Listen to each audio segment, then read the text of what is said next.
All right, we're going to take a moment to let it breathe. We're going to be live probably now.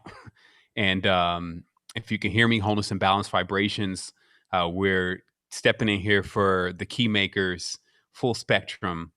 This is episode 2. But before we get started, we're going to let it breathe a little bit because this is a live stream. So we want to make sure that everything is connected properly.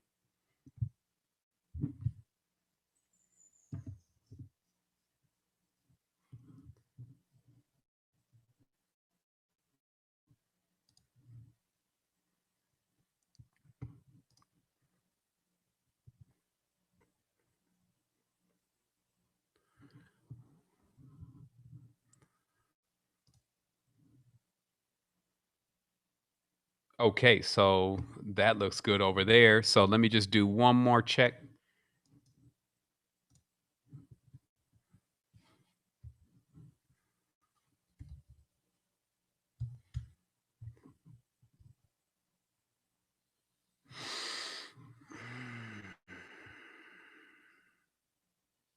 Okay, great, great. So it looks like everything is coming through loud and clear. Wholeness and balance vibrations, family. It's another time for us to connect. As I said, we're in here with the Keymakers. I'm sure you can see us all now, or you should be able to. If not, let us know in the chat. We're coming in on this continuum because these are serious times, and likewise, there's some playful stuff that's also happening. So we're working to keep it in balance.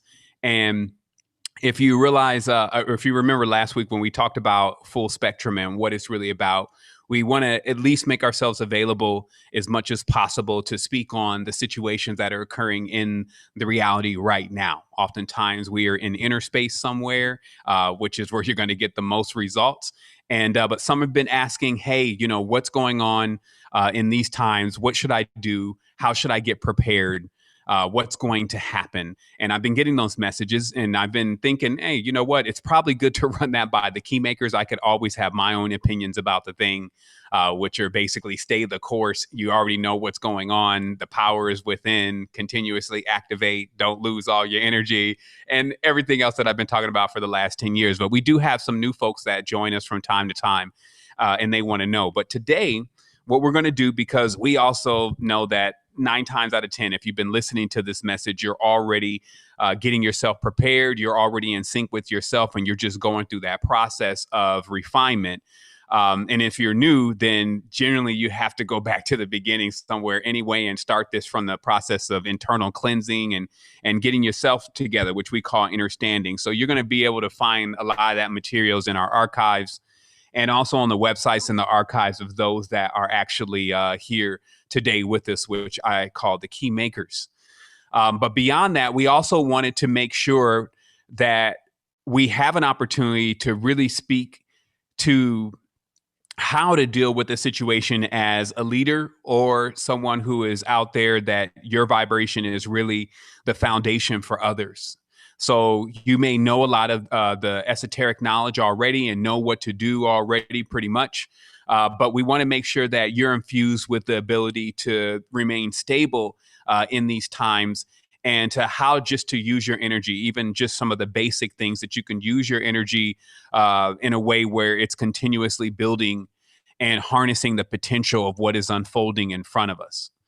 Before we begin today, though, I definitely wanted to take this into a meditation. It's really good to clear the space. If you have some Palo Santo or some sage, again, these are the times. So you may want to light that up in order to just get that wind, roll with the winners, get that wind moving through the place and actually shake up a lot of those stagnant energies and, clear out some of the cobwebs in the consciousness and get ready to receive, because you have a lot of gifts here. We always bring lots of gems. Our runtime is actually 1.5 hours today, and we're going to stick to that because those big 5-hour maxis, I'm not sure if that's becoming a bit more counterproductive, especially since all of us have something to do. It's Sunday. So after this, of course, we recommend that you get out, that you have some fun, that you connect with nature and those that you love around you, and even those that you may not love. Just send out that positive vibration and that full balance so that they can actually stand on that platform and become whole. So let's go ahead and get started with this. Sister Neva, I know that you said you wanted to take us into a meditation, so I'm going to go ahead and let you do what you do. So I'm going to mute my line. Okay.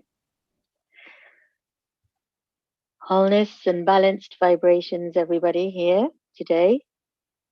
I invite you all to just simply close your eyes and put your hands on your heart. Drop the mind and place your hands on your heart. And I'm going to be transmitting an invocation just to help purify and empower everybody here in any areas of assistance that are required. And you can adapt this as is required for you.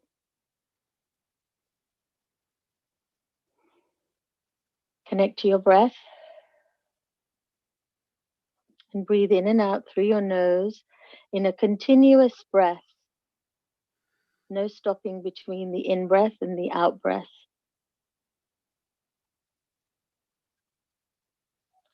Great divine presence of all there is. I invoke into dynamic action the many streams of universal love and universal light, and all of the higher intelligences responsible for its direction into my life now. May we join together in this time and space moment of the eternal now as one luminous morphogenetic force field of transformation to empower this planetary service activity. Any assisting angels, please fill this entire consciousness with a mighty flow of sacred fire, a cleansing fire, deep into every atom of all beings in the here and now, initiating a meticulous purge of any discordant and imbalanced energies within the subtle body system.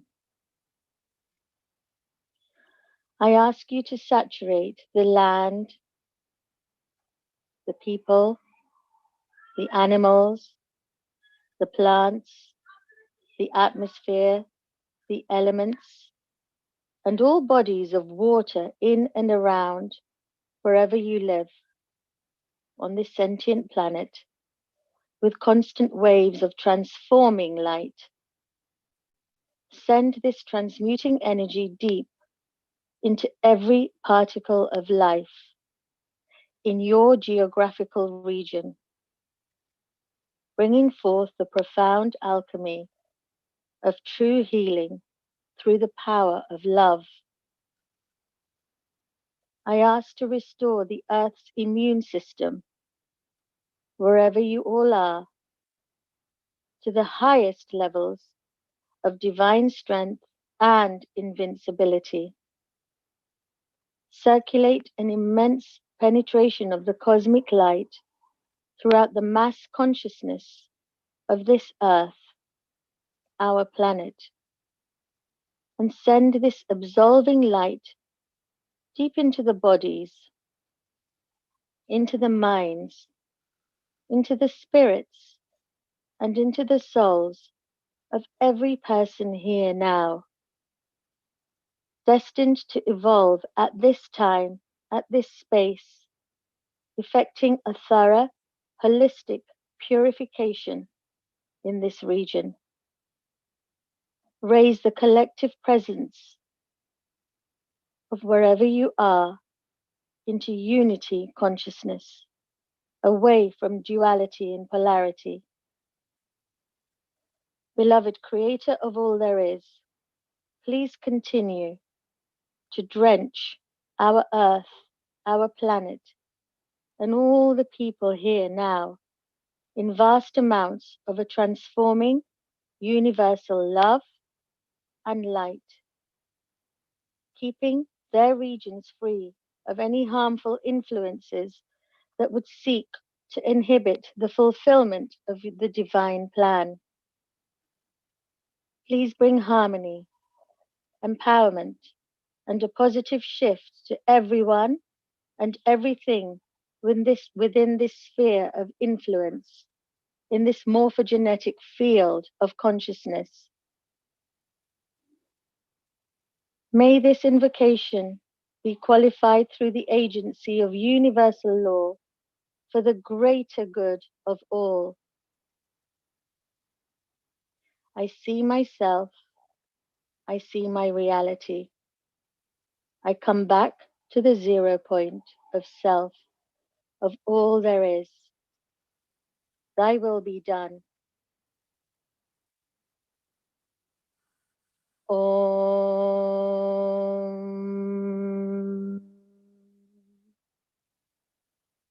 Wholeness and balanced vibrations.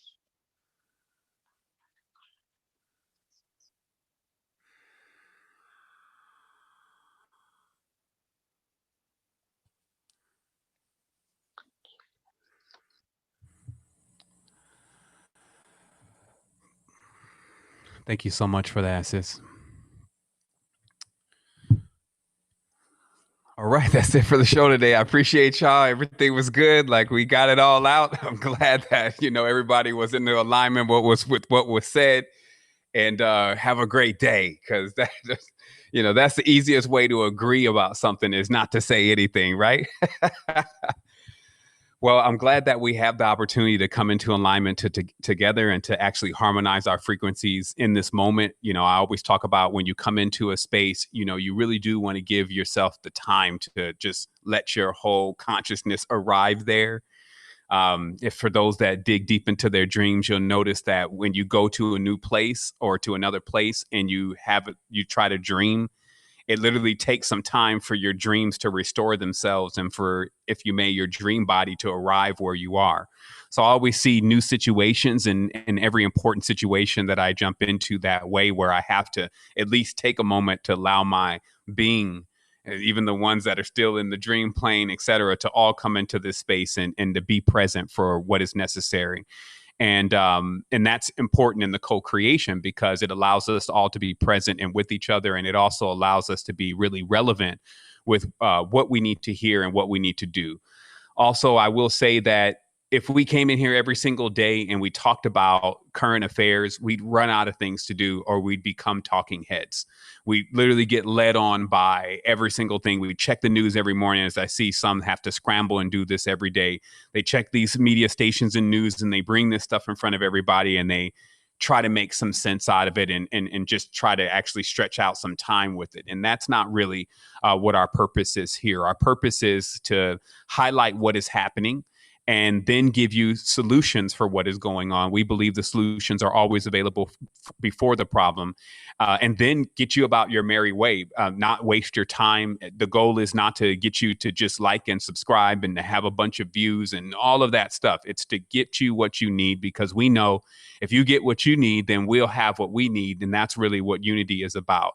And also, we believe that if we work on ourselves within, and only then, if we work on ourselves within first, and only then, can we really see the results in the external reality that we're looking for. So this will let us know for sure that, just as common sense will let you see, that there are quite a few beings on the planet that do need to go within and need to do that work with themselves. And since no one gets beyond this unless they do that work on themselves, you can only imagine what the journey is going to be like as they continuously wrestle against the obvious truth. Okay. Now, the obvious truth is unity, but what I wanted to do very briefly before we jump into today's build, again, we only have an hour and a half, so I want to be conscious of the time. But I wanted to just bring a maxim here really briefly in relation to what exactly you're going through in this reality and this experience, and where you're looking to go with this. And oftentimes maxims can be presented within very simple patterns or symbols. And in fact, that's really what the patterns and symbols are for, is in order to introduce maxims for the neophyte, in order for them to continuously go forward, and to, it basically compresses knowledge. So give me just a quick second here. I'm just want to boot up very briefly Photoshop, just so I can show something very simple. In fact, it's up here. I'm going to do a share screen. We're also not using the complicated software stuff today, so hopefully this works out properly. Let's see here. I'm looking for this screen, so I guess that's desktop 1. And then I trust, whoa, okay. I trust that my screen is showing Photoshop. So if that's the case, maybe one of the key makers can let me know over here. You see in Photoshop? Okay, great, great. Okay, so just very simple, because things can get very complicated, but it is a very simple principle that's happening here in our experience. And I think it's very important, especially now, to make sure that everyone's aware of this one more time. So that way, when you see certain things happening, you're able to identify exactly what's going on, and it doesn't become confusing for you. So the first thing that I'm going to do is just bring to mind for a moment just a compass. In your mind, a compass. This is obviously a tool that's used to draw circles. And just think about a compass and think about, at the first point of a compass, you generally do this. You basically put the compass down. That's the point that generally has the sharp point on it, or the pin, right? And you put that compass down and you stick it into the paper, and that's so that it holds. Okay, that's so that when you get ready to draw this circle, that actually that holds the compass into position. Okay, and then the next thing that you do, and let me just switch this here. The next thing that you do is you begin to drag a line around the paper, and then after you're done, it generally ends up like this. Let me. Oh, my first one left, so give me a second here. Layers.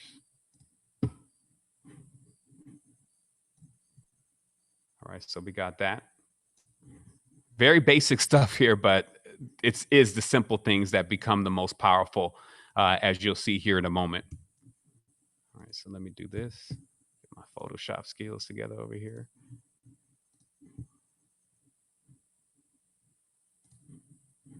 And then now I'll draw that centerpiece that we had earlier. Okay, that's good enough. So the reason why I'm bringing this up is because this is a big maxim. Some have seen this. Some call this the solar symbol. It's actually more than that. But some have seen this, of course. Even I'm sure Neva is familiar with this, and in many of the deeper teachings, they talk about all of creation being pretty much this symbol or pattern. There's much to divine in this, but all I'm bringing forward today is just the awareness that first the compass draws a point, and then when you stretch the compass out, if you're trying to draw the biggest circle, which is generally, if you're working with a pattern of creation, you're going to try to create as much as you can. You're going to set the boundary out as far as possible. So let's say that the boundary as far as possible is this point out here. So when we talk about balance, what we're referring to is let's say that this point over here is the north.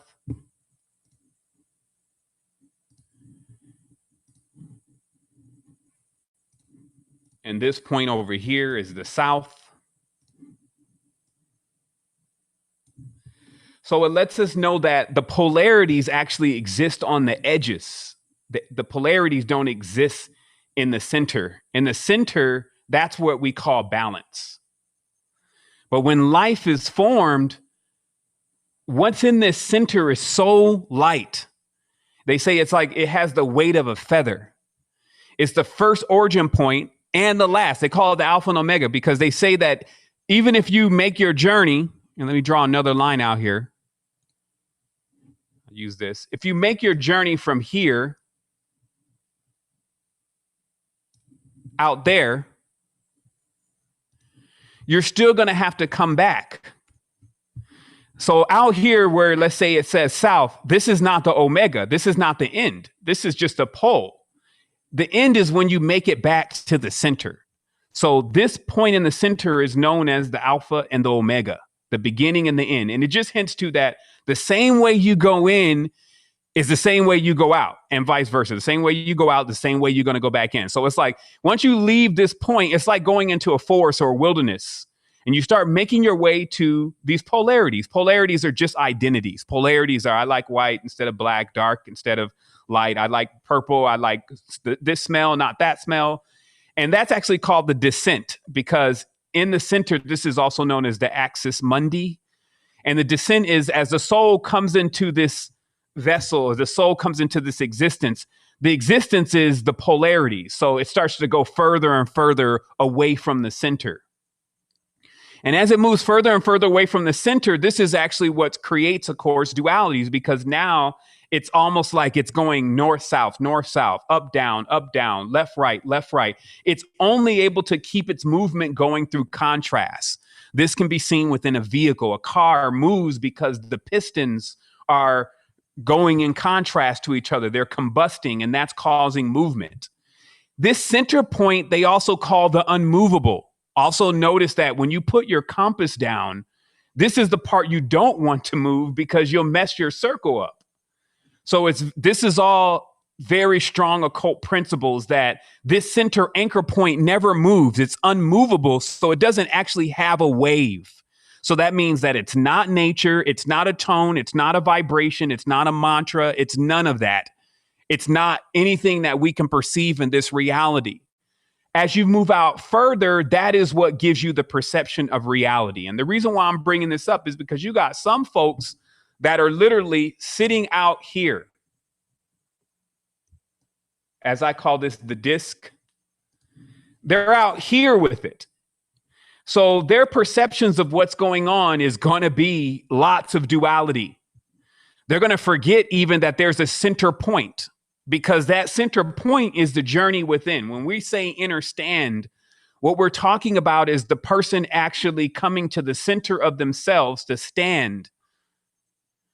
And we believe that only until you do that can you realize what's going on, because after all, this center point would be the best position to really see these poles. When you're on one of these poles or one of these extremes, you won't be able to see really what's going on. So I wanted to bring that up today for us all to keep in our minds, in our consciousness, in our mind's eye about what's going on in the experience, that many people have walked so far out to these poles that what's occurring now is that they don't have really an idea of where the center is. And on top of that, what's occurring is that out here, this is opposite to what goes on here, because that's also math. This point that we're drawing way out, this circle that we're drawing way out here is opposite to what goes on in the point. So the further you get out here is what this is saying. The further you get out here, the more chaotic it's going to be. Now, I'll also say there's for sure some folks that are closer to the center, right? They're making their process closer to themselves. The interesting thing about this, and I see some looks on, I guess everybody's okay over there. I saw some looks on our sister Wisby's face. Maybe she did turn off her camera, so I think she's resetting her connection. But so this point that we're talking about that's closer, what the ancients used to call this is being closer to the subjective plane. This means that your ring would look maybe something like, let me take this off. It would look something like this, if you may. This means that if this person is on this ring or this circle instead of the one way out here, they're going to be so close to themselves, they're actually going to be also having a totally different experience, because they're also almost reaching balance. Also, when you look into the Kemetan teachings, it says that most masters actually remain there. They didn't actually go into the center, because in the center, they call it the Ripper. You basically become eradicated. There's no more identities. Nobody's ever made it back from that. So what adepts were doing is they were drawing as close to the center as possible, where they weren't feeling the flux of the strong flux of these north and south poles. They were coming into the center themselves, but still in the experience. So when we say the path or the journey, that's this line right here. And what we're looking forward to is every single being on this planet making it closer and closer to the center of themselves and removing themselves from these external poles that are way out here on the far reaches, where you can barely tell what the balance would look like, or you only get a glimmer of what the original state, if you may, looks like. So I just wanted to, again, bring that in the foreground of today's build, just so that we all are aware that there's just a symbol of what's going on, because now we can jump into the dramas, if you may, and explain what's going on in the nucleus way out in the far reaches of the galaxy, if you may, or way out in the far reaches of the womb, if you may. However, the objective is still the same: get into the center. Because if you get pulled out there further and further, and there's a lot of things that are just designed to pull you out, just to pull you out further and further. So the further you get out there, the more confusing things are going to become. So if you start feeling confusion going on in your life, you know that that is also saying on a symbolic and a metaphysical level, I'm getting out of the center of myself. I'm polarizing. I'm pulling myself away from the center. And this is very important because there are entities and beings here. No, just as no difference as Neva is on the line. We got our brother Life on the line, our sister Gail. We are all different beings and forces and forms. We have many things in common. We have even things that we all have in common. The origin point we all have in common. But there's also things that are unique to our own being, just like our fingerprint.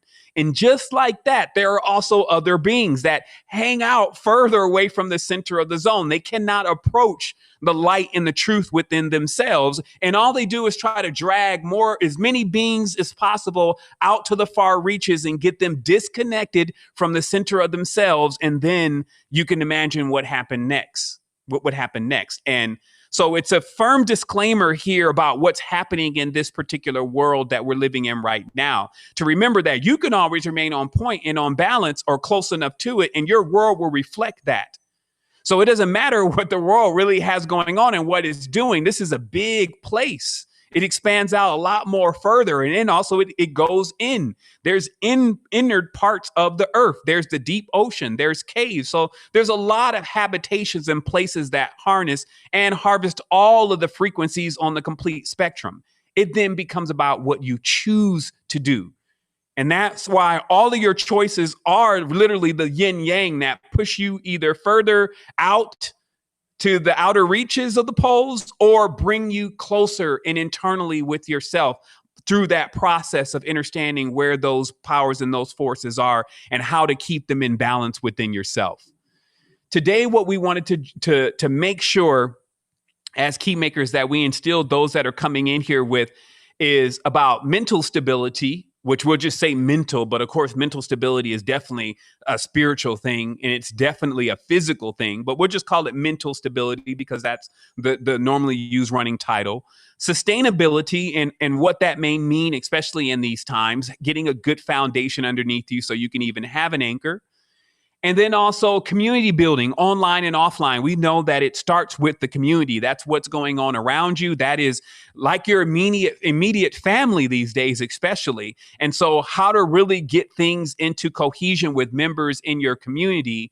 And then maybe a final talk on finances, since we do have an economist here on the line with us, but just to give us a clearer sight to what we are going to see in the future, especially with the economy and how to prepare yourself properly for that. Again, in any of these topics, we're just giving our opinions. At times, we are not necessarily, let's say, a professor in something, but we have gone through the experience. So I believe personally that experience does trump all things.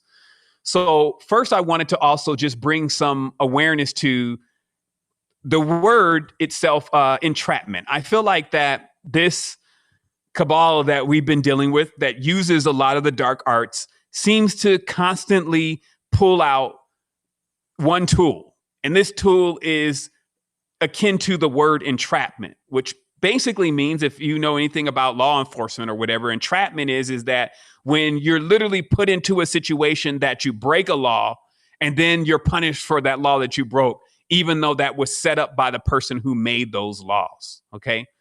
And it's also an interesting word in itself because it kind of refers to something going on inside, that literally what will begin to occur is really mostly taking place internally to actually produce some external phenomena.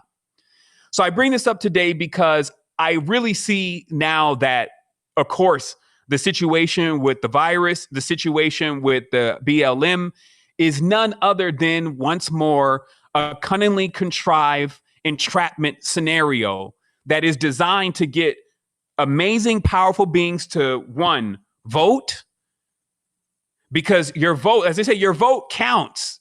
There is something about agreement. Agreements are the oaths. They are the pacts. They are where the energy goes. And so it's important because many may ask and say, well, why don't they just make their own laws and own rules? After all, they're the ones running the system. Why do they need our vote?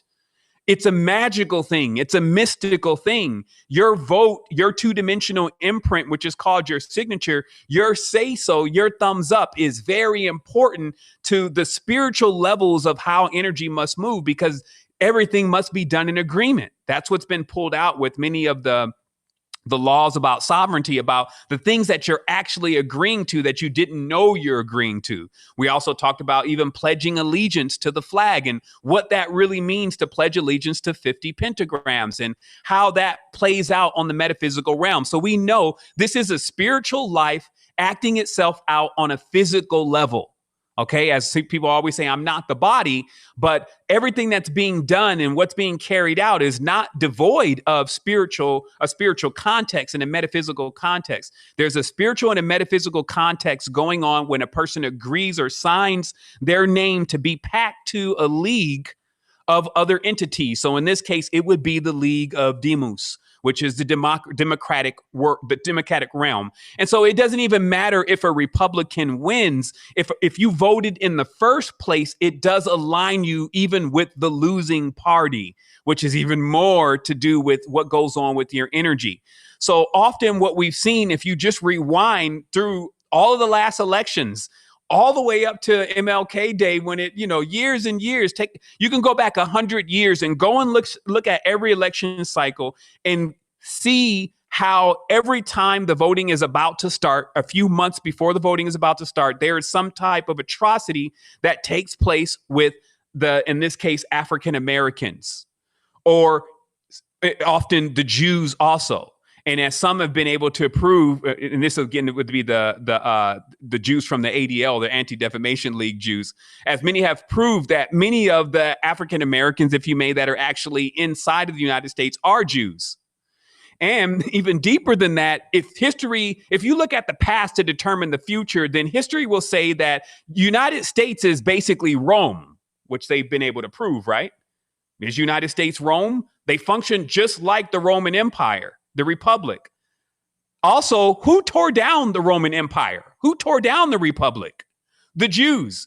Go do your work. Go do your history. It was the Jews that actually started the upheavals, where they were spiritual, where they were about the Messiah, where they were about the atrocities of Rome. They sacked Rome, set it on fire, and all of that. So we see this continuous repeat. It's a little bit. It's strange, it's weird, it's interesting. It fits all of those if you, as a metaphysician, because you start wondering, well, shoot, maybe a lot of the stuff is going to end up playing out the same way because it's the same beings. It's the same DNA. It's the same. It's us. It's them. It's the kids of the kids doing the same thing that the parents were doing.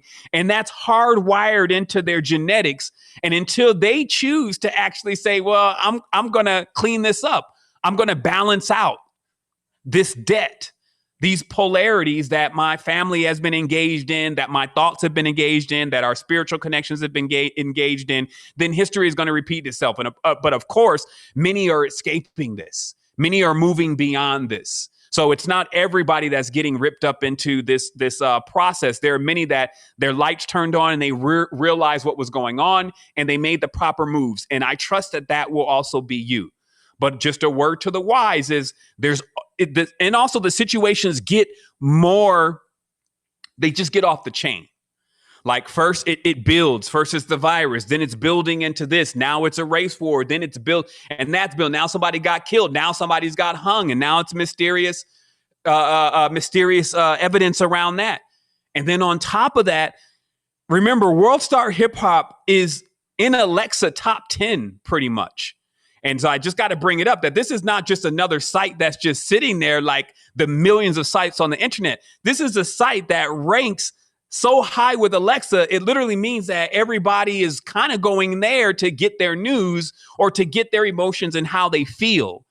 And because of that, since, as you can see, Q was gotten rid of a long time ago in a Las Vegas brothel with the overdose, many have been asked who is actually running this outlet that is steering the consciousness of so many, especially the youth. And that's another thing. If somebody says, well, I don't watch any of that, I don't deal with any, that's exactly why I don't deal with any of that. That's fine. Most of this conversation probably today is not even for you. It's actually about our youth. because our youth are the ones that are going down there. Our youth are the ones that are bored out of their minds. And now all they can think about is getting something for free money, free polo, free whatever. And just let's cause chaos, because at the end of the day, if I don't have anything anyway, how is that going to affect me? Or if I don't think I have anything? See, our freedoms, of course, is a lot of what we have, but they take their freedoms for granted. But it's also like saying that if I don't have any money, why should I be concerned about the economy? That's that. If I just throw it in the trash, why do I care about where it goes? It's gone from my house. That's the same energy. Because truthfully, just because you may not have what you think is any money, if there's an economy crash, the things that you are able to get already right now, you won't be able to get. And then it'll really feel like that there's a new precedence for that there is no money. Okay, so with all of this, it does require, as collective beings in this co-creation, that we do balance out what it is that is going on in the reality, at least in our own consciousness. Settle it. That's why they call it settle the debt. When you create a foundation, you settle the foundation. So it is important for us to be aware of things so that we can settle it rather than ignoring it and then allowing it to take on another level and then rear itself up. And we didn't even pay attention to it in the first place. And now we're surprised at what it's become. So this is about having a sober estimate of your existence and realizing what's actually happening here spiritually, and then also see the play and how the play is playing out. And don't necessarily be naive and believe that just because you may say something, or maybe you hashtag something, or maybe you go and put your little signature on the table, that it's just going to become what you want it to become. The only thing that you're truly in charge of and that you truly can change is yourself. So you want to equip yourself as much as possible with the tools that are necessary to bring about the transformation that you're looking for. And that way, all this is not lost. There's been a lot of investment and a lot of time put into your growth and you getting to the next stage. Trees grow up.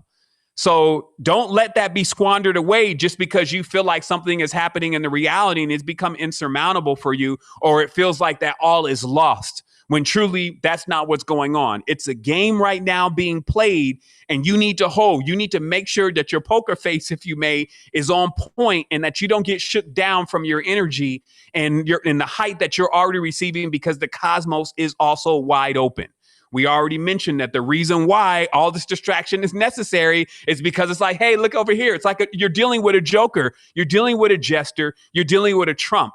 And the job is just a distraction. The job of the Trump is to distract the king.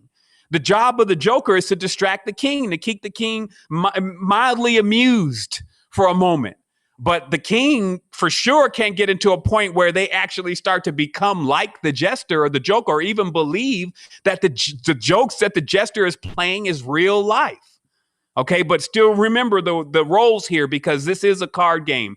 Even the deacons, as we talked about, all of the cards and all of the energy and all the essence of what it takes to build this house is actually slated out in esoteric symbolism such as star maps, card games, tarot decks, etc. And knowing enough about that kind of stuff does also give you a good grip on what to predict, or what's going to happen. Just like as a farmer, you know exactly when certain fruit is going to come out, right? Think about this. Some people think that predicting the future is like just, you got to have this powerful metaphysical mind to throw yourself into the future, almost like a time machine. And then you stand there like Doc Ock and the rest of the Avengers and watch the future go by. And then Thanos come in and it's like, whoa, stop. This was as basic as a farmer knows there's going to be these beetles that come out in about 4 days. And it's these beetles' responsibility to eat up these cabbages and then fertilize the soil. That's predicting the future. And so when you're focused on the things that really going to impact you most, you actually realize that you have an ability to predict the future, and you just need to use it and stop seeing it as something that, I don't know, a Jedi or Sith Lord may do before they ride down on the rest of the Confederacy. Who knows? So what we're going to get into is I wanted to get the Keymakers to really speak to you today about first mental stability and how important it is that you have still your hands on the component that controls whether you're happy and about that life or you're just super depressed and you're ready to go at the wrist. And this is big now, because if you already been the energetic component for so many, and then you find yourself, needing to get charged up, we want to talk about things that you can actually do to, keep that fire lit within yourself, because this too shall pass. I really want to say that, you see the reality right now. It can wear down some, but it's not like it's always going to be like this. Some even project that maybe the next 3 to 5 years may be a bit tough. But then after that period, it'll come to a level where we get rid of a lot of the things. Like, they have this new term, they call it zombie corporations. I was introduced to it today, but it is a financial term. And it basically is about corporations that are actually able to make profits, strong profits, but there's absolutely nothing that they're doing. They have no value. It's kind of like the fee that you get from your ATM. It's like there's a lot of zombie corporations that are so large that they're draining and dragging and vampiring, if you may, the economic system. And that because they wouldn't be able to survive the situations that we're even dealing with right now, people are starting to get rid of things that they feel like they don't need or are excesses, or they're starting to take a look at their conveniences and think about how much they're paying for those conveniences and find other solutions that are free, especially within the monetary system, that within the next 3 to 5 years, we would see a colon cleanse to the complete economic channel. However, in between then, how does one sustain themselves? So these are the things that we're going to be talking about. But first, on mental stability, I heard our sister Paige chiming in earlier. She said she hit up the skating rink. She's in Chi-Town. That's how they do.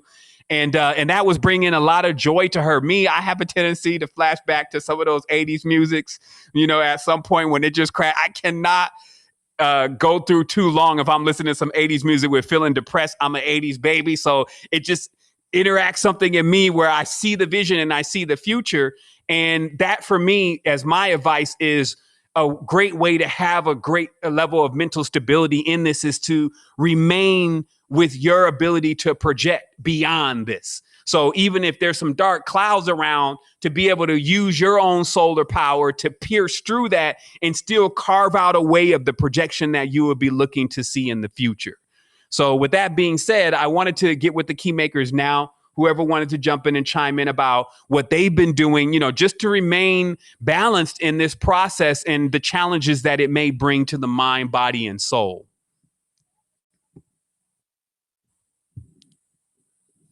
Well, a couple of weeks ago, I think I gave you a call, Seven, and I was like, I'm tapped out.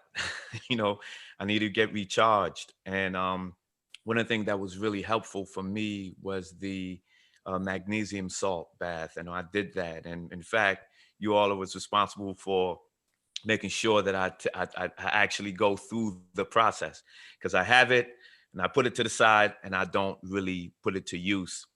But in doing that, that was a way of really grounding me. That was a way of really bring me back into a space in where I had to think about, how do I preserve this energy that I do carry. Another thing that I've been starting to do was really starting to tap more into that dream world. Everybody, you all are aware of it. Your dreams are a lot more active these days.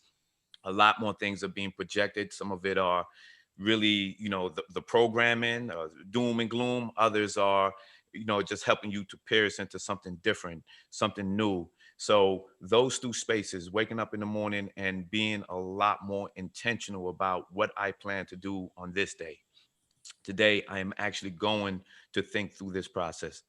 I'm actually not going to go on Instagram or social media and some of these outlets. Today, I'm not going to tune into that destruction. I already know what's happening. So being more intentional, and spending more time in my garden, because that has been a way of grounding all of the energies that's going on around. I've been able to ground myself just being in that garden. Beautiful. Does anyone want to speak to what life is saying? Like, I had taken a note and I said, hey, maybe I'll, save some of these notes for later. But, why it's fresh on the mind, remember to fortify and build up your leaders. Like, when life called me and say, hey man, he's a 4 too. So we're both 4s. So I know how so 4s are like, they're not going to tell you anything about what's going on with them. They're just going to keep holding the weights. And, I don't know what ultimately becomes of that because I've never dropped a weight. So, but at the end of the day, I felt like at times like, man, does anybody really understand what's going on back here? Why they keep asking for more and more and more and more and more.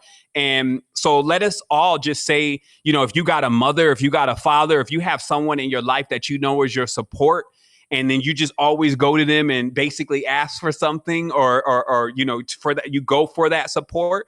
Remember to build them up if you can, because that ensures that they're going to be there when you need that assistance again. It's an important thing. So I personally know how vital life is to the community. I sympathize with the situation because in thinking about everything going on around him, I know he deals with a lot of the inner city youth. I know he also works at the university or is a professor at the university.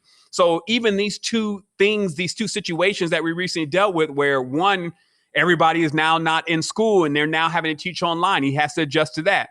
Now there's a full-blown race war, and I'm sure he's getting those calls and folks want to get him into action. So I know what he's experiencing, but I also know how vital he is to everything that we have going on. So I have to jump in and say, yo, do this, do that, and make sure he did it, because that's the other thing about our pillars and our foundations. They don't really exhibit the weakness at times, or they don't show at all that they may have taken a couple hits, and so they've kind of locked themselves into being driven.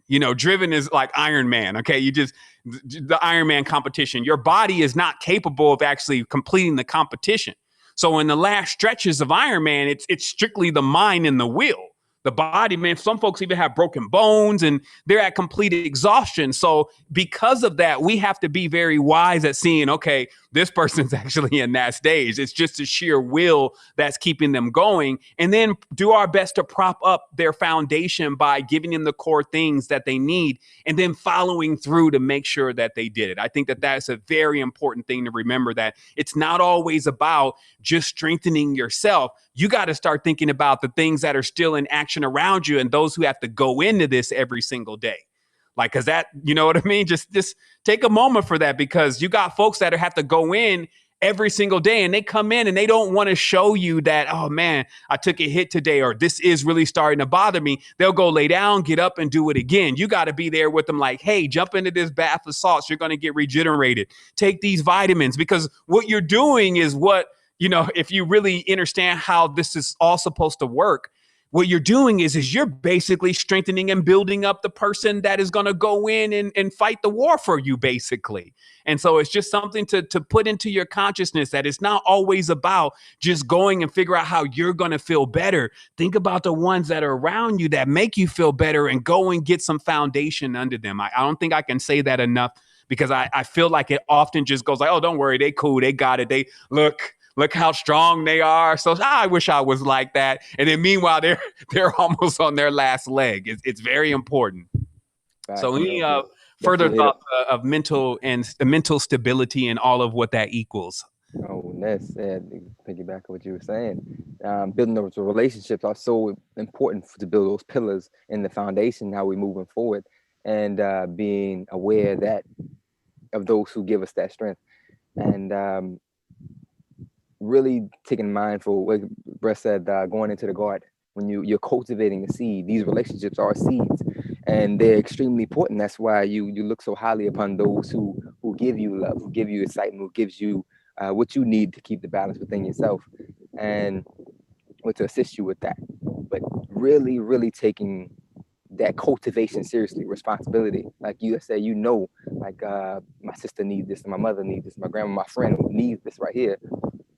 If they're not doing it because they're distracted by so many other things, many times, you got to go give it to them. Like, I'm not sitting here till you finish this cup of tea legit.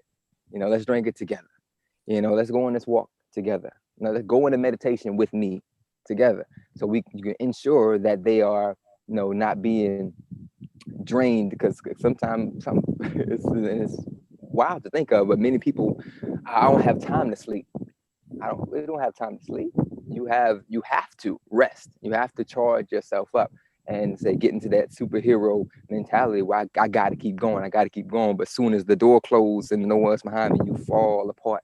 You only to build yourself up again before the door opens again, when you got to handle other responsibilities. And that word responsibility really pinged in my consciousness recently.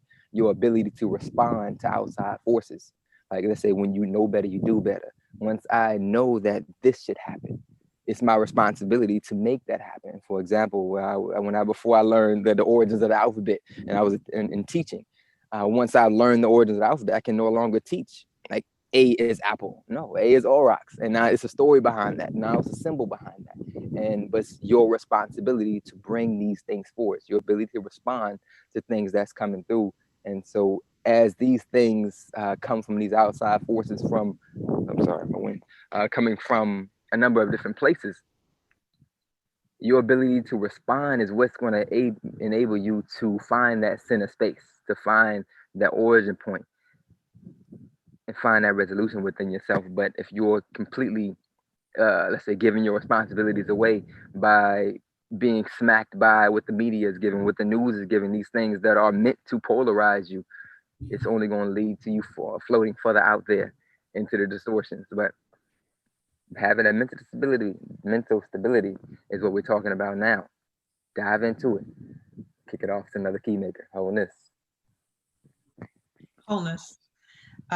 So many wonderful morsels. It feels like a table of so much interesting things to discuss. And I wanted to go back with you, Savon, you mentioned entrapment as a word.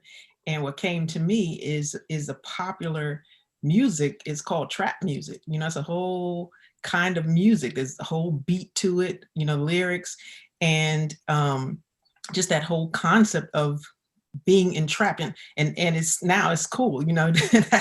that is being promoted, that whole concept. And so for me, you know, when you talk about mental stability, the question comes, what is real? You know, because if it's cool to be in the trap, you know, that's the lingo, in the trap, then, you know, what's not cool? You know, I mean, what's the opposite of that? How do you get out of the trap and still be cool or whatever, you know?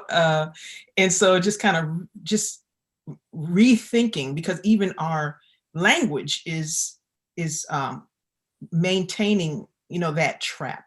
And there's a term in psychology called gaslighting, meaning that your reality is shifted. You know, what you understand to be health, even, you know, or appropriate, or just even understanding what you're doing and why you're doing it is flipped. And, you know, we're living in, on some level, some times where those things are constantly being tested and constantly being, the poles are being flipped around. And so for myself, it reminds me of a movie. It was called The Seventh Seal, I think, which was basically, there was the last martyr on Earth, and he murdered someone, and he was handicapped. I think he had Down syndrome or something like that. But at the same time, in reality, he was actually saving the world, but he was in jail. And so it was like, if he died, the whole world was going to be flipped over.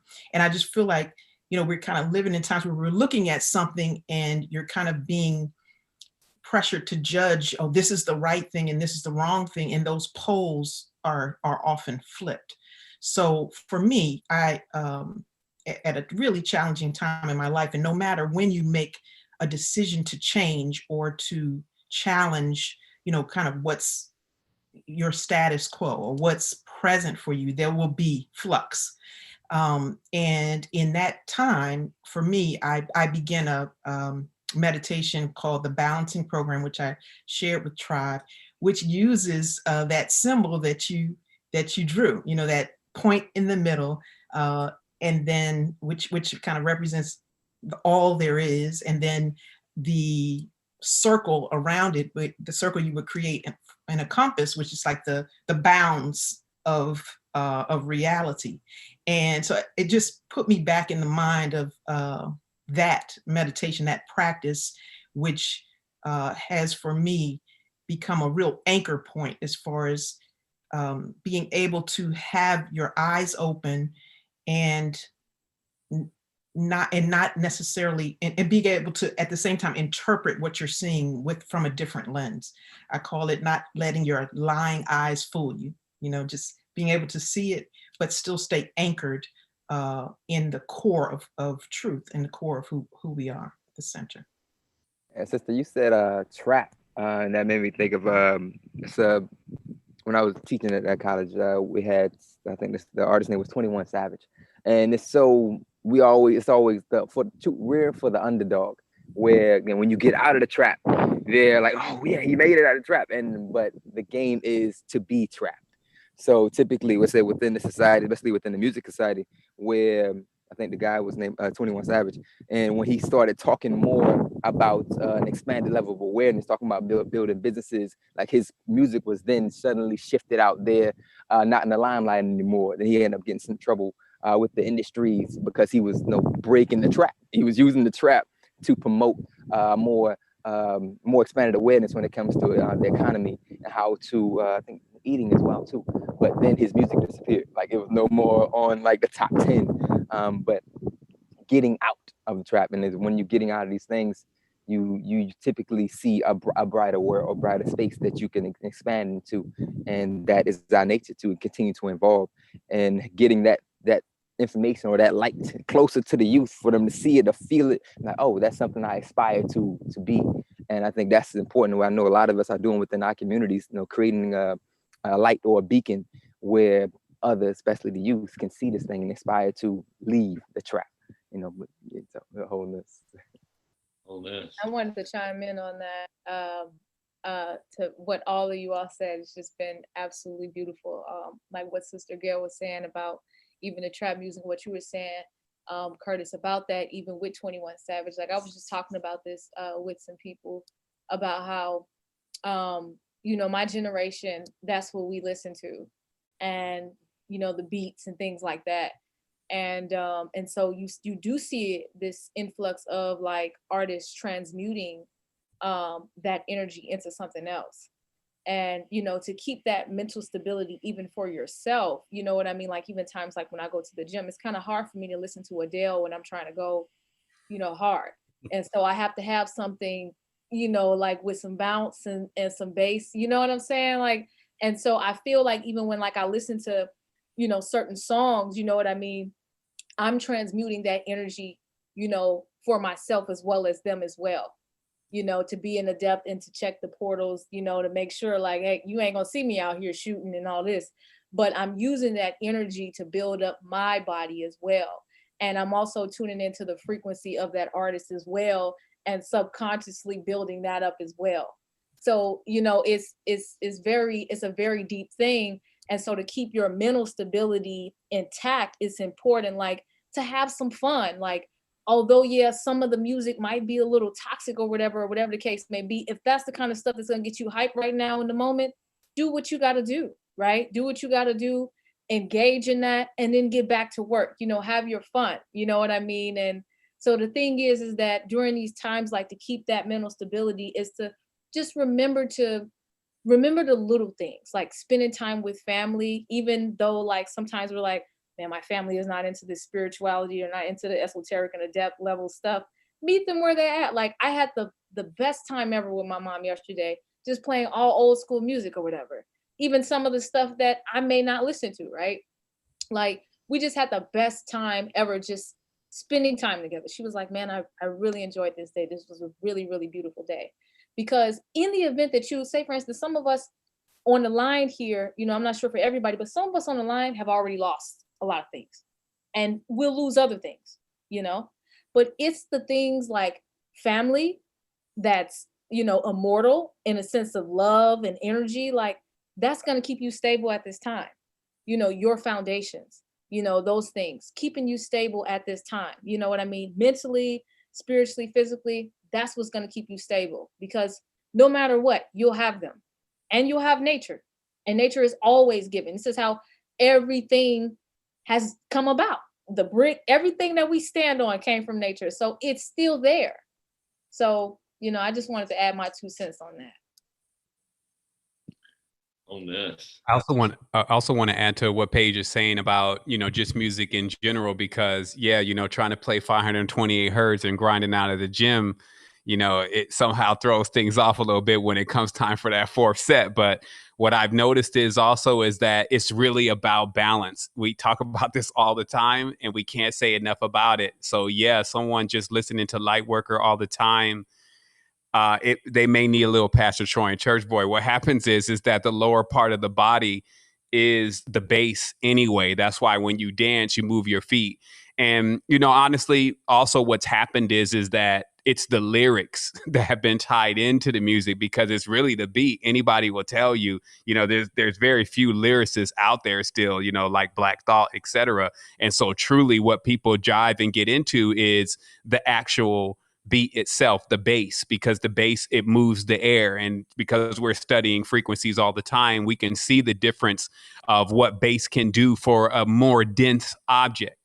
Versus there's also that Adele side of your consciousness that's higher up, if you may, inside of the chakra center, where it wants to hear harps. It wants to hear that kind of thing. It doesn't want to just be bombarded all the time with booty music, right? So there's this aspect of where we should see balance all the time and be able to catch ourselves like, okay, I'm listening to too much of this, or I haven't heard that in a while. This could be why I may have a hard time powering through right now. But just really remembering how that whole balance thing really works in all of this. It's not a straitjacket, because like what Paige is saying, because you could literally be like, okay, I'm never going to listen to that again. And then you start adding more and more stuff to that list. And pretty soon you're kind of in a worse mental condition than you were before you were even doing all that stuff, because you've basically starved yourself and starved that lower area of your body that needs that motivation, if you may, to keep moving in all of this. And so it's important to understand how metaphysics really play into the daily. And if you find yourself being a little unorderly with it, take the time to set a schedule, grab a pen and a paper and start saying, this is what a full, even if you loathe that, because I know even being an entrepreneur, even being a person who just wants to be free, you don't want any kind of schedule or guidelines, but it's always good to at least put that in pen and paper, put that in black and white. So that way the consciousness and the part of your consciousness that actually runs on guidelines has an awareness of how it can start mixing in these different energies throughout the day. But I think that this is very important to highlight that it's not just that the music is bad. It's about how much of this music are you taking? How serious are you taking it? I think that's a bigger thing too, because like a long time ago, there was a conversation about whether rap should even be allowed and whether it should be something that we can endorse in the mainstream, even from a legal level. And I remember this time because I grew up in that era.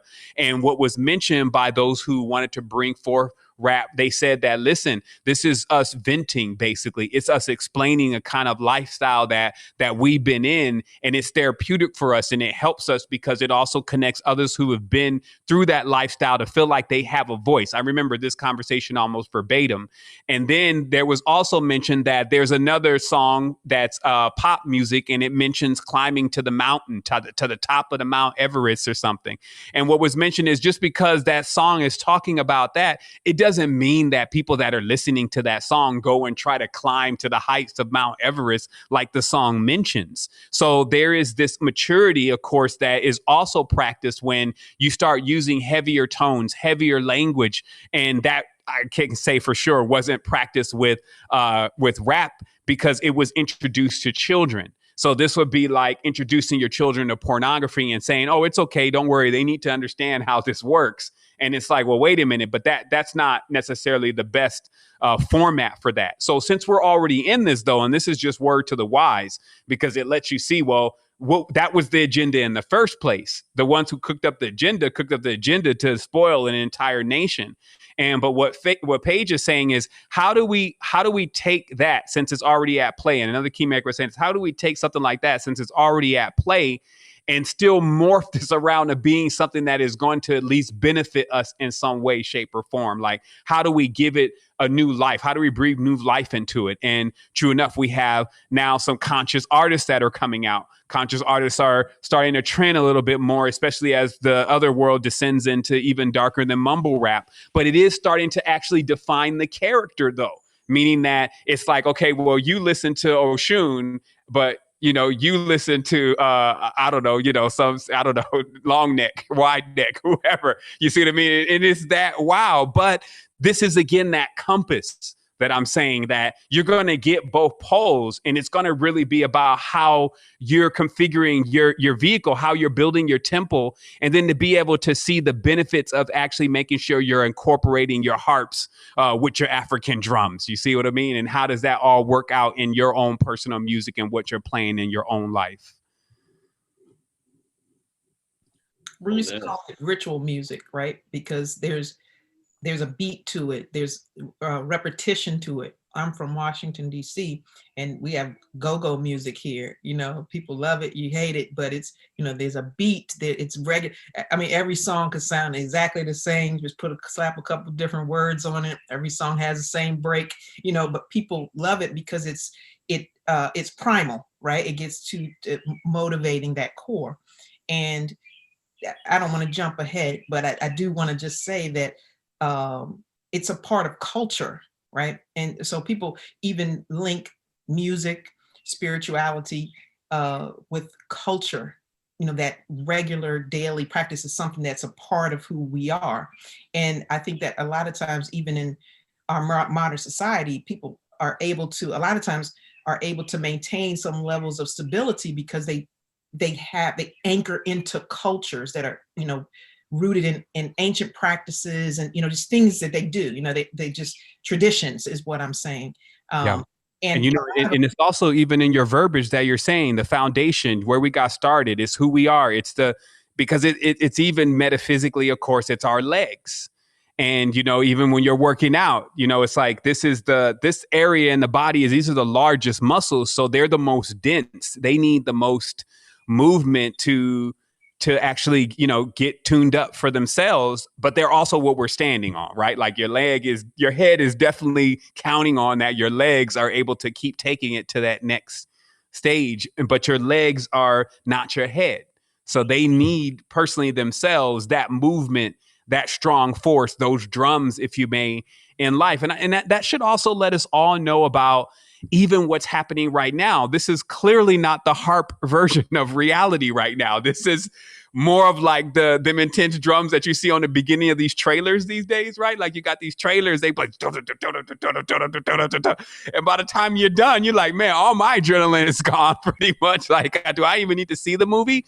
But it's really like that about, realizing how this actually metaphysically connects into what you got going on a daily basis. So you can see how to be your own alchemist and to make these energies the way that you would like them to be served up to you, right? So I just wanted to, because it was all in the verbiage. So I don't want everybody to lose that. This is still, as a culture and a society, we're one being, the Cadman, if you may. And then just as our culture also is set up like a being itself, and the foundation to our culture is what we're standing on, but it's often the strongest, the most dense, the hardest, right? So I wanted to jump in. People actually make the greatest progress that they can in life when they deal with something difficult. Wanted to jump in regarding foundation. One of my my thing is like, how do you build your foundation? What parts, what component, what do you put in there to build it? Sometimes people don't know where to start. And, if they're going through an awakening, if they're going through something hard in their life, it's like, well, what is my foundation?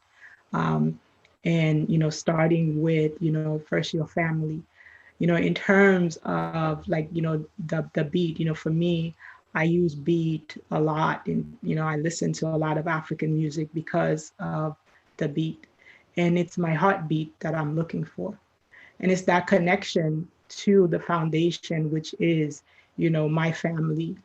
And it's very important to see the connection within all of that.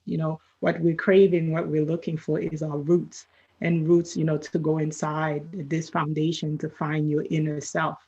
So, for me, again, listening to, I grew up in Brooklyn in the 80s and the 90s. So rap music was like the thing, some of those videos, you might see me in the background, and I wasn't the cool kid, but I was still there, so it's just a matter of, really connecting with not, the beat, your heart, your family, and holding strong to those roots. And, even if you don't see like yourself, talking the same way, I do talk differently because of my experiences with awakening. However, I still love my family. And, for me, what I've done is like to create a chat and share what I can, with my family so we can connect and be like, hey, this is about health.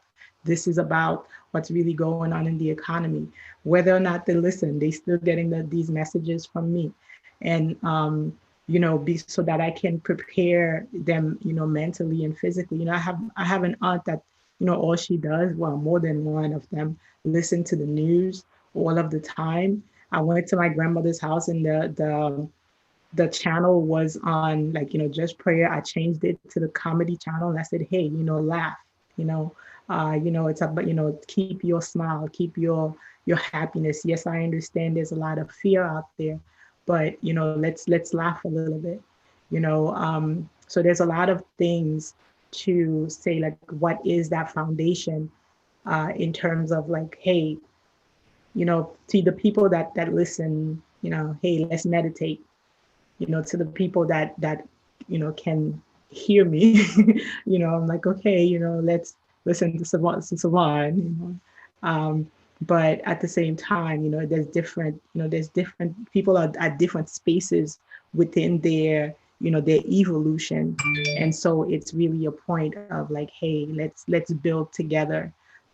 For me, and it's not, and I see where a lot of this is going in our growing, and it's the next few years, it's going to be a challenge, but I'm preparing myself first, and by growing, hey, like, what is it that I need in 3 months? What is it that I need in 6 months? What in tandem with what is it that I need today? And then bringing everybody I can along, really solidly building that foundation. And I use all of my tools, to do it.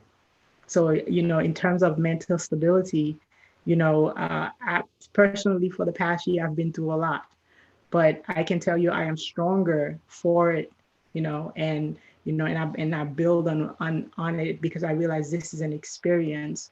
And, keep and maintain your balance always. Use both poles, like what it is, you're right. It is not all about, namaste. And, I've said this many times in the chat, I'm not namaste because, when I need to be stern, I am. And when I need to show love, I do. And, it's because in reality, we need both, and, to even see the reality, really, we need both. So yeah, centered balance always. Wholeness. So what we have here also as an outline for those that love the actionables is we've talked about, definitely getting into your groove, like really seeing what's going on with your music and using that as a component to keep your spirits high, especially during these times. We've also talked about, finding your good time. Like if you used to skate, like if you used to, sing, maybe you need to get your karaoke machine back out. I also find that singing, especially for me, is a direct sign of where my spirits are. If you could catch me singing, that means, okay, things are going well. And I've even gone at times years without actually even singing, just because I was going through some stuff. And I just look back and said, man, you haven't even, and then I'll catch myself singing. I'm like, okay, so you're back again. So if you can I mean, bring up your vibrations. Like Sister Wisby is saying, is there's things that you can do to increase your foundation. Your foundation is your family. Your foundation is your culture. There's things that your foundation directly correspond to, and nurturing those things, your root chakra, your legs. We had times where we felt that doing this leg workout and getting our legs really strong was what prepared us to deal with what came next. So this is the as above, so below nature to the reality. It also is a good component to be able to tackle something at the level that you're at, not just all the time figure out metaphysical things with it, or just make the statement. It's about, okay, well, I'm not able to do this exactly, but I can do this. And I know that this is going to strengthen my foundation because it has the same components to it. And that's just being aware of resonance and how resonance truly works, right? So find your good time. Like if you hit that skating rink, do that. And also get your nutrients, as our brother Life was saying earlier. Like, don't take it for granted, that maybe your body that you're living, like your mind may be all powerful, but your body needs specific components. And I was even imagining the other day just how incredible the mind is, because you can be in a dream and get high on something. So this means that somehow the dream has made up the substance that you would have to generally buy to go and get high. So I know some may know what I'm talking about, but it's like you feel the actual feeling of actually being on that substance. But are you on that substance? Have you put that substance in your body? Of course, that's more of a chemical reaction. But in its general context, the body in itself does need specific nutrients, like a tree, to actually consistently grow. And so don't always credit how you feel mentally, even spiritually at times, and physically, to just the situation going on around you and what's happening in those fields, but also look within and make sure that, hey, do I got my B12 going? I mean, am I building up, or am I tearing down with my diet? Am I on raw vegan, or am I back to, raw meat? I mean, where am I at? So that way I can prepare myself. So that's what it is that you're getting your vehicle tuned up to keep sailing through this space and actually be able to make it through. Because when you get through on the other side, there's always the great reward. The reality is going to keep yinning and yanging anyway. So those who make it through this, as they talk about wealth transfer, which is something that we're going to get into here in just a moment, but those who get through this financially are going to be the new financial titans of the world, if you may, because they made it through the cycles and the recessions, etc. And they were able to then acquire all the things that others had to let go. So all of life has this same pattern, and we call it the blueprint. And what we talk about is that the more that you're aware of the blueprint, the more you're able to step down a lot of this stuff that would seem insurmountable into something that you're just like, okay, well, I get how on my level, or whatever that may be for you, I can take command of this and do what I need to do to cause results, even on the highest levels of what I'm experiencing. So let's keep moving forward, and let's talk about... Before we move in, because you skipped to that too quickly. The challenge that he gave us was to build the legs was 300 squats. So proof of life, everybody has to remember in the tribe, the proof of life was 300 squats. Everybody had to, send videos. So just like, oh yeah, we did some challenge. No, 300, just say it. And I got to 30. But yeah, I mean, it was a real thing that, having that shaky foundation. And anybody can tell you this, like once you get your legs strong, if you haven't worked on your legs before, you feel like you're standing on a power plant. So you don't feel like somebody could just kick your legs and then you fall down. But that also replicates in your spiritual, because also when you work out your legs, you get a lot of the movement of the fire going on within your lower body. And when you have that movement of fire, you notice that's where the testosterone and all that comes from. That's direct fuel for the root chakra. And then that being transmuted properly into the upper regions of the body, as it synthesizes, it turns into healing people that have ailments. It turns into creative ideas. So the whole body is a transmutational vessel.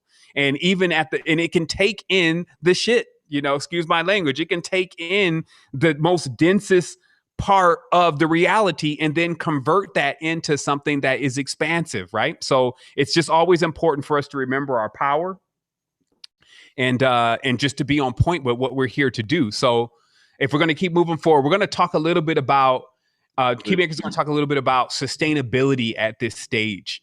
Sovereignty is a big topic for us. We constantly are digging into things. We're getting into, last time we were on this topic, just about really figuring out how to state your agreements to yourself, like basically being able to absolve yourself from any kind of affiliations that you have going on and that you may not know that you have going on. There's a lot of times where I see others going through certain things and I see the quirkiness around what happens, meaning that someone could be, I guess, it's just basically that you could see like a person can have something like what we would call bad luck, where every time something is about to be a windfall for them, something stupid happens just out of nowhere and it just kind of wrecks it for them. And then when you start thinking about what is the probability of that would have happened, and then if that probability is way out there, you start realizing that the person probably has an affiliation with something or a tie with something that they may not know about, but this thing is consistently wrecking the future for them. So it's important at times to clear your space. This is what we call it, clear the space. Right? To clear your space, to stop everything from one moment. You're not going to die just because you're not, chanting out everything and over here doing this with these people and over there worshiping that. Just taking a moment to clear the space.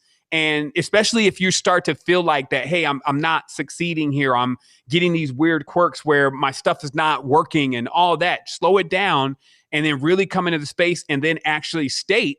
And there's some stuff that was available online. You can always write this for yourself, but really start stating that, hey, just because this 2-dimensional imprint name and whatever my parents may have agreed to, blah, blah, blah, blah, blah. I'm absolved from this. I'm stating and staking my claim as here as a sovereign, whatever. Get creative with it, but definitely at times make sure, some call that cutting cords, cutting strings and things, that you go through the process of making sure you didn't pick up a little stragglies on the way because you was reading the second page of the Necronomicon before you fell asleep. So anyway, so just to, if anything the Keymakers have to say towards sustainability, I heard our brother mention how he's been working on that farm and I saw it.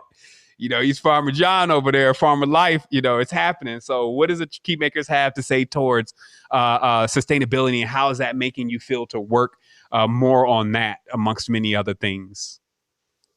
Wholeness, family. Yeah, with sustainability as well as building on from what we were all sharing before, is this idea of priming.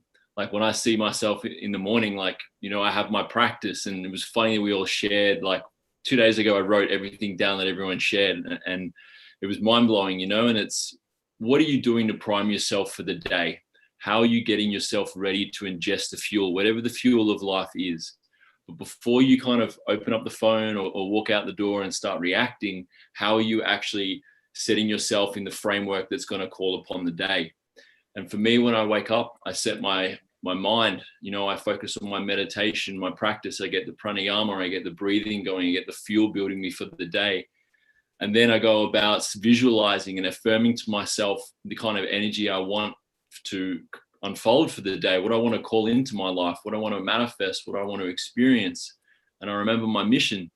And then I get out of bed and I take a sip of water and I, send my prayer and my intention to that water, that first drop of water that touches my body, that first drop of water that is my body, and all things in this life, So it's that simple connection to the water that sets me in tune with nature and sets me in tune for the day.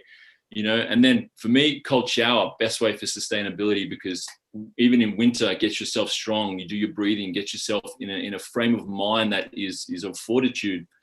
And, the beauty of that is we're sharing about music, because then I'll come out and I'll put some music on, is the music going to be something that lights me up, or is it, going to be a little bit of spirit music if I want some high vibrational tune, like whatever gets me in the zone. Because what I see moving forward, and we've shared about the time that we're moving into, is it's, for so many of us, we haven't lived long enough to really have that direct relationship to see those strong winters that come through, or the plagues, or the crop changes, or the wars. But when you start to see the world shift, you start to prepare yourself, you start to develop this rigor and this vitality of endurance, but also that keeps the sweetness, that keeps the joy that everyone's been sharing about. And, it's about putting on that armor. It's about putting on that strength and kind of doing everything that you can in the day that you have to move through that time. And the time will change, but it's about enjoying yourself and being sustainable through that. And you know, and keeping a small group of people that you can around you, that you have that relationship with, that you're like, you know, like just yesterday I tried to reach out to a brother that, you know, is on his own journey, but on the kind of outside of that periphery. And I tried to pull him back in a little bit, and it kind of pulled me out a little bit. And I just realized, like, you know, it's this time where we're all putting on our life jackets, and our life jackets are mind, body, and spirit, and it keeps us afloat. And other people, as Seven said, want to support, and we can help fix their life jackets for them. But it's just doing everything for yourself that gets you in a frame of mind that's strong, that can go out and seize the day, and also enjoying it. And the best thing for sustainability I see is for me, it's taken a long time, but this community really helped me out in slowly transitioning into, you know, a lifestyle and a vocation that, you know, nourishes my soul and fills my bank account, you know. And it takes a bit of time to learn those skills, to upskill yourself constantly. But that's the biggest thing that I can share now, is to get comfortable with constantly upskilling in an area that feels good for you, in an area that you feel comfortable with, and also knowing that, you know, if it's an area that you're not that too strong in, you can delegate it. But just take this opportunity now as, like, whatever you set yourself for the next 3 to 5 years, if you commit to it, the world that's going to be after that for you and everyone around you is going to be completely different than you could ever imagine. So this next 3 to 5 years is really, we're reaching the ascent, we're getting to the pinnacle, you know, and on the other side of that, it's going to be a completely different place. So yeah, enjoy the journey and fall in love with the work. Wholeness. Oh, I love that. I love that, Brother Alistair, because I had sent Brother Seven a very long text message the other day about spinning in the vortex field of what's happening just now, and just talking about that central point that he was at the beginning with that 0 point. You know, that's the inside the subjective plane of all there is. But if we're in there completely, we're not out there. So the only way out is actually in. And for me, my day starts at usually 3:30 in the morning every single day.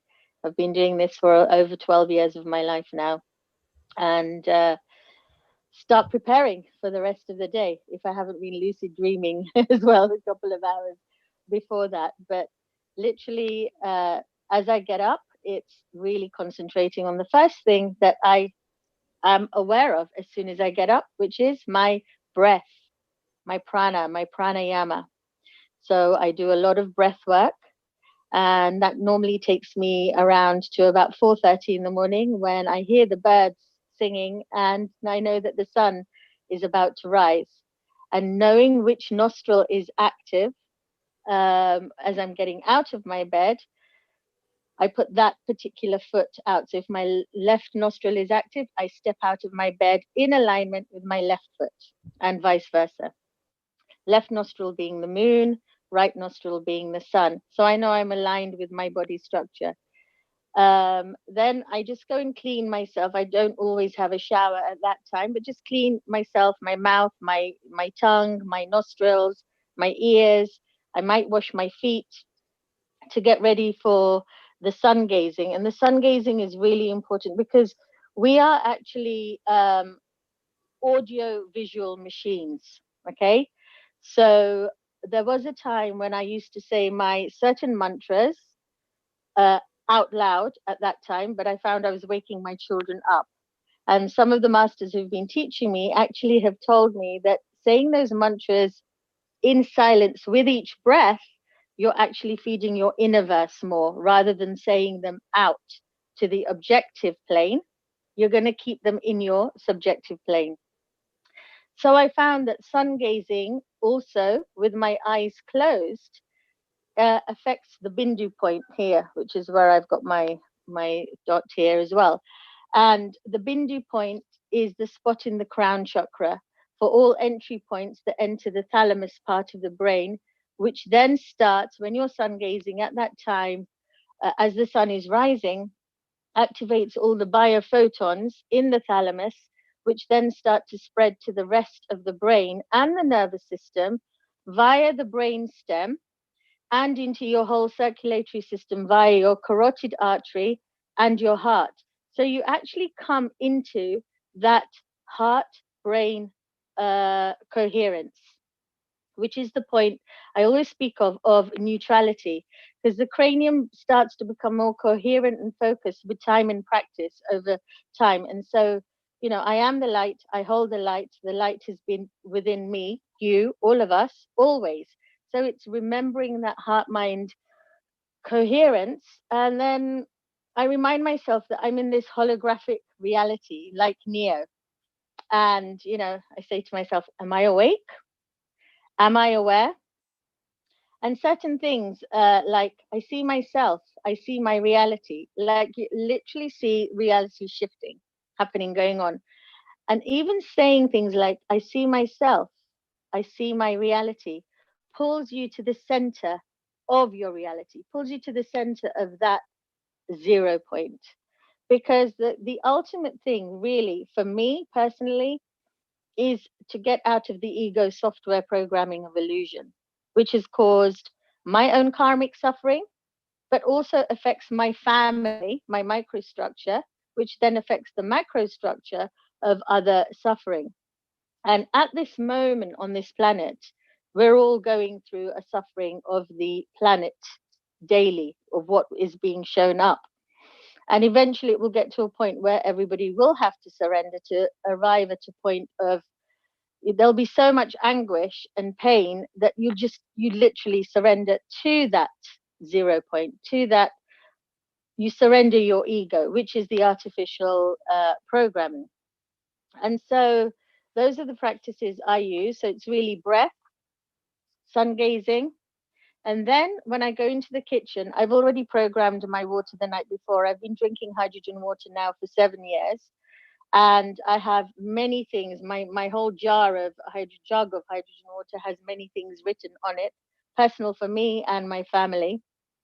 And the hydrogen machine goes on, and I put various herbs and concoctions and all sorts of, from turmeric to lots of lemon to lots of cleansing herbs every single morning, and drink that hot water, just sitting down in almost like a sitting down meditation with my feet firmly planted on the ground, because that's my quiet time before the rest of the family have got up.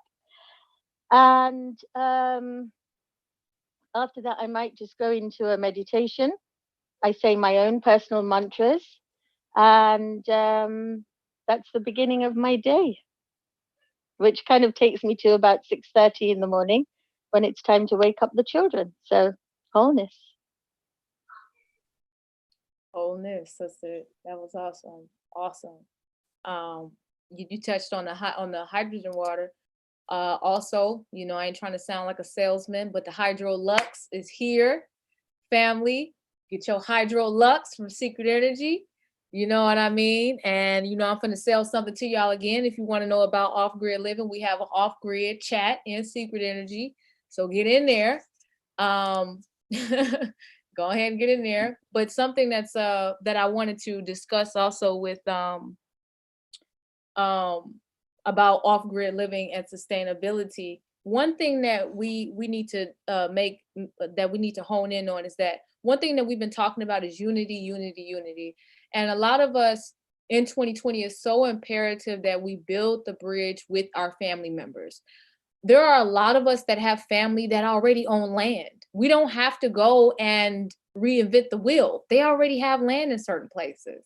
And I know that some of us, you know, we may feel like, you know, okay, well, I live in the city.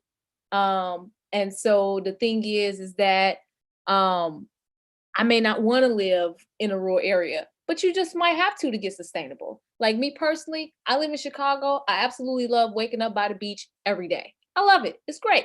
But is it sustainable? No. It's expensive as heck. And, you know, it's like, you know, but where do I see myself? Do I have a lot of freedom? Do I have a lot of, you know, do I have a lot of ability to do the things that I want to do, like travel and things like that? So you have to really make a sober estimate about where you see yourself and what it is that you want to do and what sacrifices can you make at this time. Like one of my grandma's, you know, her last wishes was for us to see how she actually lived in Mississippi. and how our family is actually living there still.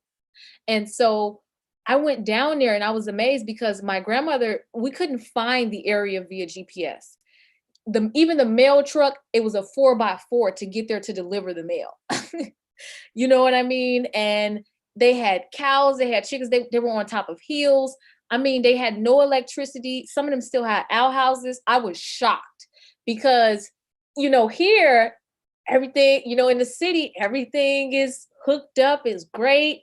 And when I went down there, I was like, oh wow, Grandma, I'm sorry. But not realizing that is actually the way that we need to get back to. And so that real quick, and you can continue, just letting everybody know that Sylvan has an issue with his system. So he wants everybody to know he does live in the jungle. So he's going to try to jump on just for one quick moment, I guess, just to say, so just so that if you see that Sylvan's not on the screen with us and he's jumping on right now, we can see him and hopefully he can reconnect. So he's trying. Yeah. So yeah, go ahead, Paige, as you try to connect. Oh, here we go. Hi, Wholeness.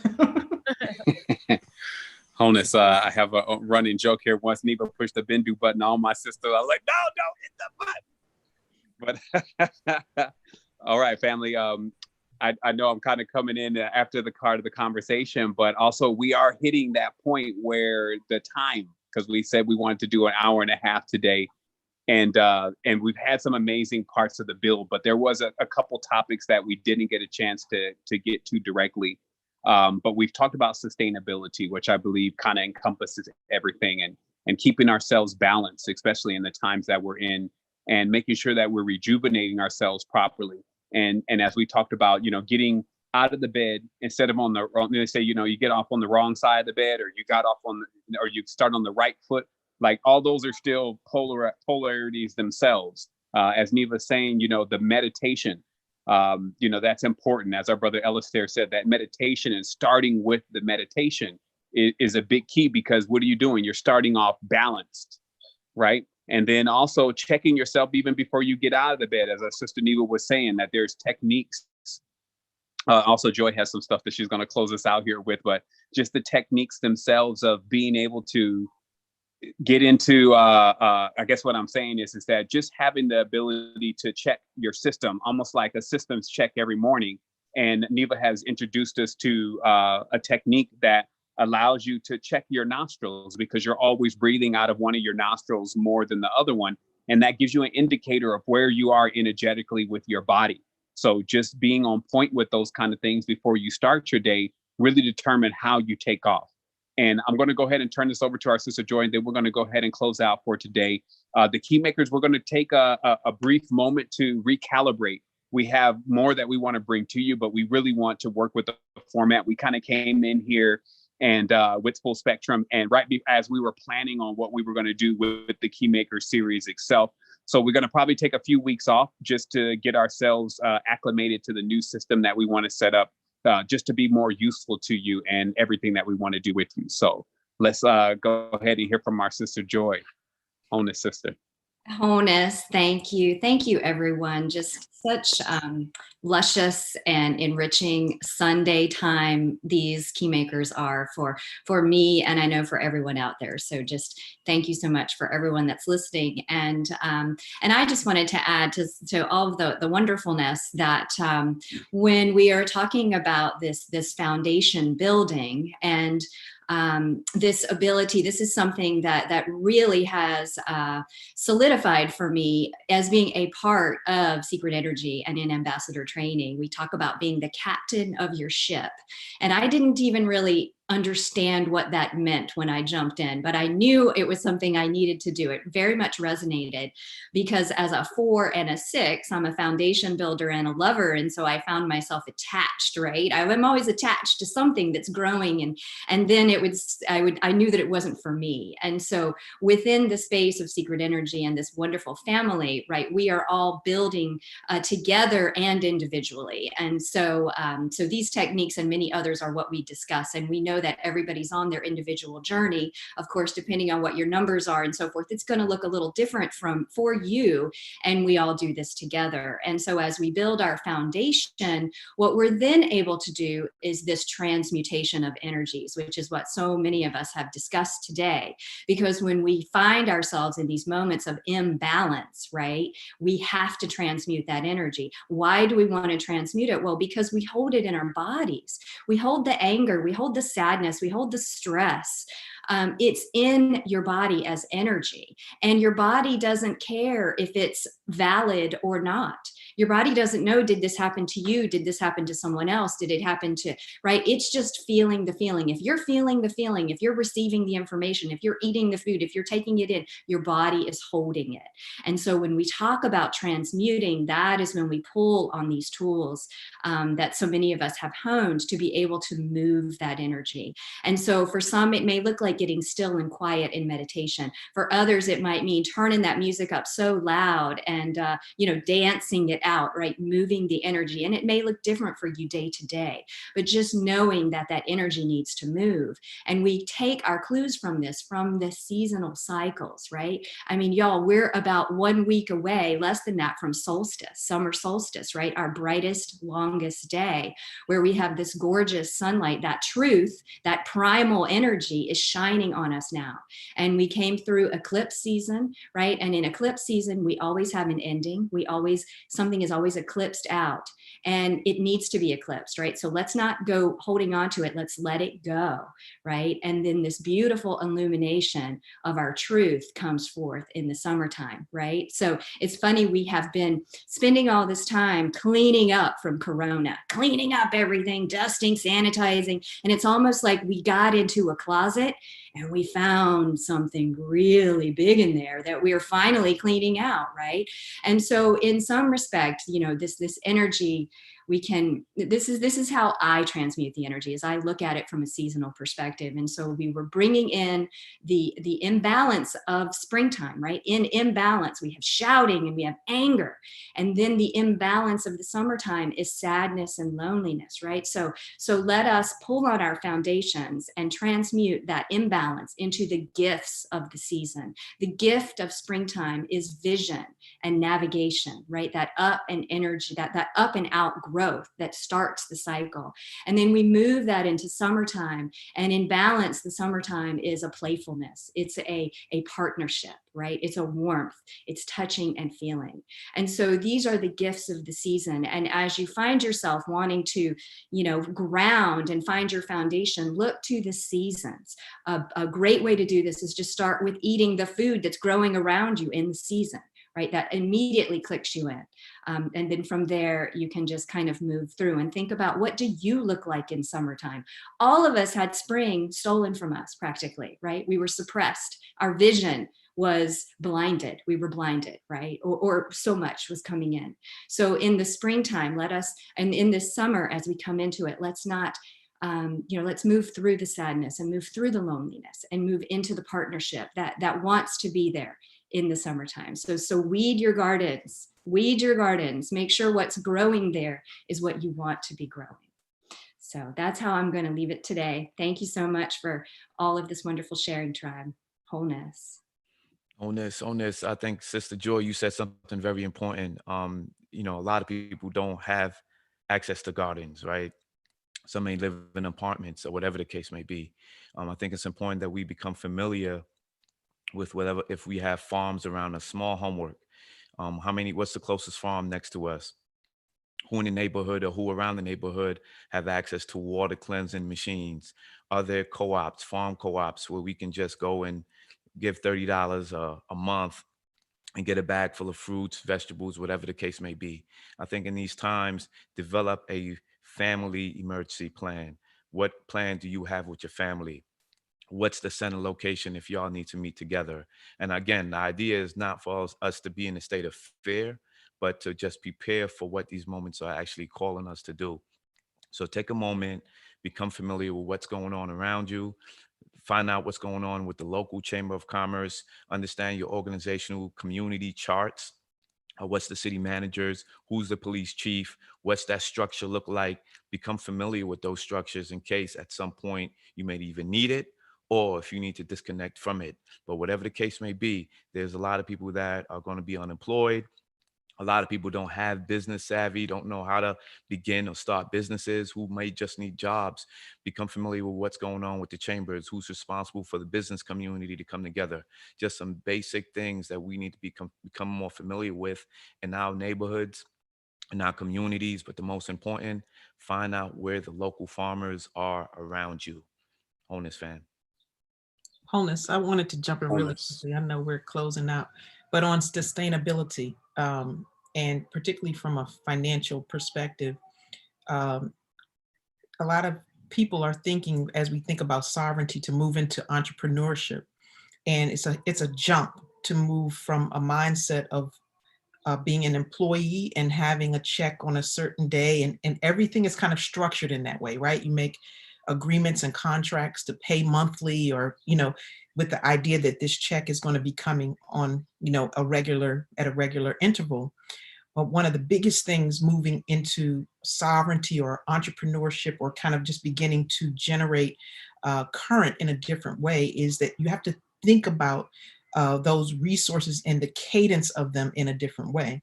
You may not want to make a contract that's monthly, because you really don't want those monthly expenses like that. That's not the cadence anymore of your life. It may be worth taking, a lump sum and buying something, or doing something, or investing in a particular way, which, like Life was saying, not everybody has the savvy, but there are people out here that, are hanging up shingles as coaches, and, and that do have the savvy, they have the capacity to get you, over a hump, or give you just a particular understanding that will be meaningful over the long haul. And it can be worth it, making those investments where maybe at a particular time I have a mentor that charged $2,500 for 1 hour of his time, but he would write this copy where when you put it out there, your business was going to grow exponentially. And I've definitely worked with people where they would use this copy for, 10 years as their marketing, and it would make that big of a difference. So just being mindful, because there's current that's flowing, and people are getting current, but investing it in ways that will bring the most return over the long haul. And it's going to look different than it will look as an employee on a regular basis. I just wanted to add this briefly too, is that some of y'all, you might be on EBT or Link or food stamps or whatever. There in certain states, you also, like, depending on the certain state you're in or the area, the farmers will actually match your EBT. So it'll be maximized.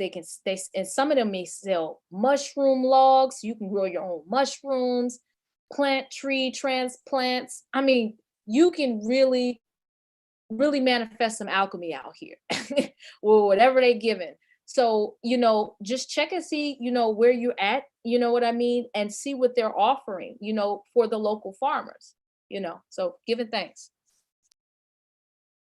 Definitely giving thanks for that. And also, Tribe, wow, thank you so much for those that have been able to join in today. If you're just new into this, you have a lot in store for you, lots of gems.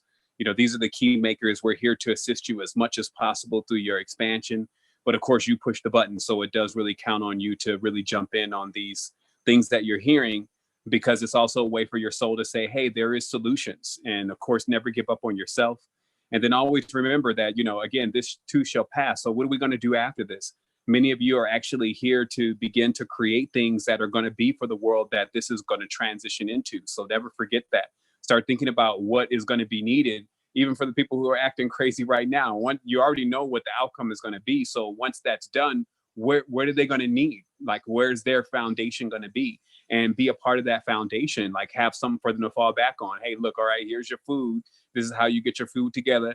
This is the same process that I went through. Here's how you work with this on the spiritual level. So just remember that you have a great use in this existence. And as we show in the beginning, draw closer to yourself internally, pull back to the center, and there you'll find us all. So I just wanted to say wholeness and balance vibrations. Again, thank you so much, Keymakers. Thank you so much, ancestors and DNA and all the things that have been so enigmatic in this experience, and at letting us learn how to grow up and giving us the experiences, even if it's through contrast of who exactly we are, so that we can stand together. So I'll speak with everyone soon, and we look forward to another great build on this.